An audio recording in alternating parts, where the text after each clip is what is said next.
इस वीडियो में हम आयुर्वेद के बहुत ही महत्वपूर्ण विषय द्रव्य गुण शास्त्र के अंतर्गत एकल द्रव्य औषधि ज्योतिषमती की चर्चा करेंगे, जिसके अंतर्गत हम इस ज्योतिषमती एकल द्रव्य का सामान्य परिचय, इस ज्योतिषमती द्रव्य की वनस्पतिक संरचना, गुणधर्म, रोगों में प्रयोग होने वाली मात्रा और इसके विशिष्ट प्रकार के औषधीय योगों के बारे में जानेंगे। तो ज्योतिषमती से संबंधित इस पूरी जानकारी को अच्छे से जानने और समझने के लिए वीडियो को अंत तक जरूर देखिएगा। तो इस ज्योतिषमती एकल द्रव्य की व्याख्या में सबसे पहला हेडिंग इसके सामान्य परिचय का लिखा है, जिसकी व्याख्या में इसके अलग अलग भाषाओं में वर्णित नाम लिखे गए हैं, जिसके अनुसार संस्कृत में इसे ज्योतिषमती, पारावतपदी, ककंडकी, कुगुणिका, पीततेला, कटविका, वेगा के नाम से लिखा गया है। तो इसमें ज्योतिषमती का अर्थ मेद्य, जिसका अर्थ स्मरण शक्ति को बढ़ाने वाला, या उष्ण अर्थात गर्म होना, या कांड पर शुभ्र बिंदुओं से युक्त होना, जिसका अर्थ तने पर सफेद रंग के बिंदुओं का होना है। पारावतपदी का अर्थ कबूतर के समान औषधि होना है, वनस्पति होना है। कौवे के अंडों के समान फल वाली औषधि होने के कारण इसे ककांडकी कहा जाता है। कंगुनी नामक धान्य के समान बीज होने के कारण इसे कुगुणिका कहा जाता है। पीले रंग के तेल के कारण से इसे पीततेला कहा जाता है और तेजी से बढ़ने वाली औषधि होने के कारण इसे वेगा कहा जाता है। इसके अलावा हिंदी भाषा में इसे मालकांगणी, मराठी में इसे मालकंगोणी, गुजराती में इसे मालकांगनी, तमिल में इसे वलुलवे, मलयालम में इसे पालुरुवम, अरबी भाषा में इसे तेलान और तेलाफ्यून लिखा गया है। अंग्रेजी भाषा के अनुसार इसे स्टाफ ट्री कहा जाता है। लैटिन भाषा में इसे सेलेस्ट्रस पेनिकुलेटस लिखा गया है।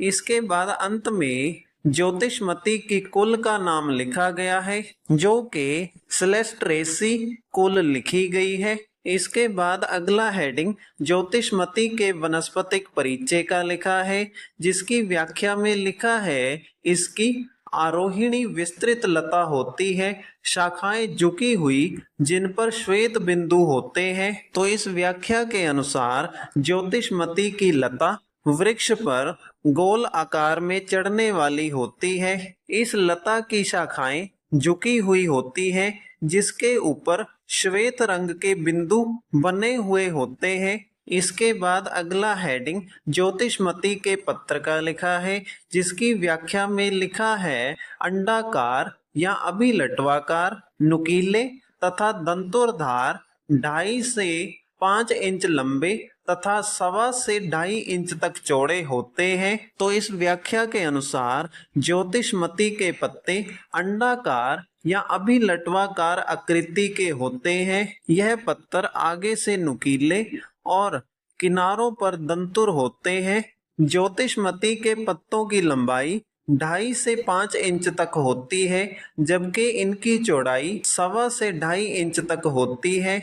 इसके बाद अगला हेडिंग ज्योतिषमती के पुष्प का लिखा है, जिसकी व्याख्या में लिखा है पिताब, हरित, मधुगंधी, गुच्छों में ग्रीष्म ऋतु में लगते हैं। पुष्प दंड 3 से 4 अंगुल लंबा होता है। तो इस व्याख्या के अनुसार ज्योतिषमती के फूल पीले या हरे रंग की आभा वाले होते हैं। यह फूल ग्रीष्म अर्थात गर्मियों के मौसम में लगते हैं, जो कि गुच्छों में लगते हैं। ज्योतिषमती के इन फूलों में से शहद के समान गंध अर्थात सुगंध आती है। ज्योतिषमती के इन फूलों के पुष्पदंड अर्थात डंडी की लंबाई 3 से 4 अंगुल होती है। इसके बाद अगला हेडिंग ज्योतिषमती के फल का लिखा है, जिसकी व्याख्या में लिखा है मटर के समान गोल पीले त्रिखंड होते हैं। प्रत्येक खंड में 1/3 इंच के एक दो बीज केसरी रंग के आवरण से ढके होते हैं।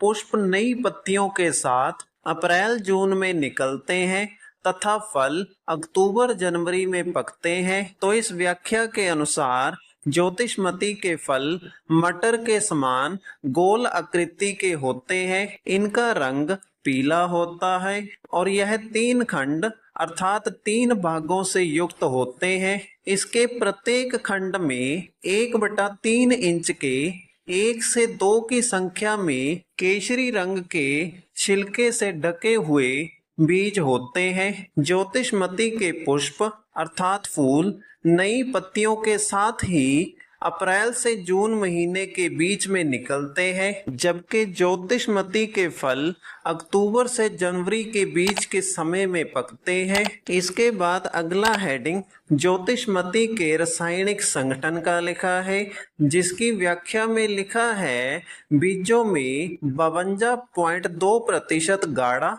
रक्तपीत तिक्त एवं गंध युक्त तेल, एक तिक्त राल युक्त तत्व, कषाय द्रव्य तथा 5% क्षार होता है। बीजों से तेल 2 प्रकार से निकालते हैं, पहला कोल्लू में दबाकर और दूसरा पाताल यंत्र से। प्रथम विधि से प्राप्त तेल पीत वर्ण अर्थात पीले रंग का तथा द्वितीय विधि से प्राप्त तेल कृष्ण वर्ण अर्थात काले रंग का होता है।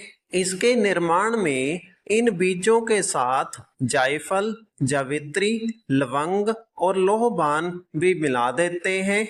द्वितीय विधि से निष्कासित तेल में क्रियोजोट नामक द्रव्य प्राप्त होता है।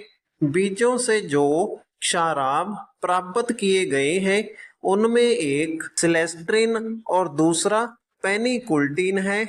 तो ज्योतिषमती के इन लिखे गए रासायनिक संगठनों का प्रयोग आधुनिक चिकित्सा शास्त्र में औषधि बनाने के लिए घटक द्रव्य के रूप में किया जाता है। इसके बाद अगला हेडिंग ज्योतिषमती के गुण धर्म का लिखा है, जिसकी व्याख्या में ज्योतिषमती के रस, गुण, वीर्य और विपाक के बारे में लिखा गया है। तो इस व्याख्या के अनुसार ज्योतिषमती रस में कटु और तिक्त, गुण में तीक्ष्ण, वीर्य में उष्ण और विपाक में कटु होती है। इसके बाद अगला हेडिंग ज्योतिषमती के प्रभाव का लिखा है, जिसकी व्याख्या के अनुसार ज्योतिषमती का प्रभाव मेद्य होता है, जिसका अर्थ ये है कि ज्योतिषमती दिमाग की स्मरण शक्ति को बढ़ाने वाली होती है। इसके बाद अगला हेडिंग ज्योतिषमती के दोष प्रभाव का लिखा है, जिसकी व्याख्या में लिखा है यह स्निग्ध और उष्ण होने से वात का,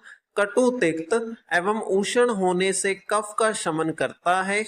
तो इस व्याख्या के अनुसार ज्योतिषमती का प्रयोग औषधि के रूप में करने पर यह शरीर में जाकर वात और कफ दोष को शमन करके अर्थात शांत करके संतुलित करने का कार्य करती है। इसके बाद अगला हेडिंग ज्योतिषमती के प्रयोज्य अंग का लिखा है, जिसकी व्याख्या के अनुसार ज्योतिषमती के बीज का प्रयोग औषधि बनाने के लिए घटक द्रव्य के रूप में किया जाता है। इसके बाद अगला हेडिंग ज्योतिषमती की मात्रा का लिखा है, जिसकी व्याख्या के अनुसार ज्योतिषमती की एक सामान्य व्यक्ति के लिए बीज की मात्रा 1 से 2 ग्राम और तेल की मात्रा 5 से 15 बूंद लेने को लिखी गई है। इसके बाद अगला हेडिंग ज्योतिषमती के विशिष्ट योग का लिखा है, जिसकी व्याख्या में ज्योतिषमती के प्रयोग से बनने वाली औषधि का नाम लिखा गया है। तो इस प्रकार ज्योतिषमती के विशिष्ट योग में ज्योतिषमती तेल नामक औषधि का नाम लिखा गया है। तो इसी के साथ हमारी इस वीडियो का विषय एकल द्रव्य औषधि ज्योतिषमती का वर्णन यहीं पर समाप्त होता है। अगर आपको वीडियो अच्छा लगा तो वीडियो को लाइक करें और इसी प्रकार से आयुर्वेद से संबंधित निरंतर वीडियोस प्राप्त करने के लिए हमारे चैनल को सब्सक्राइब करें।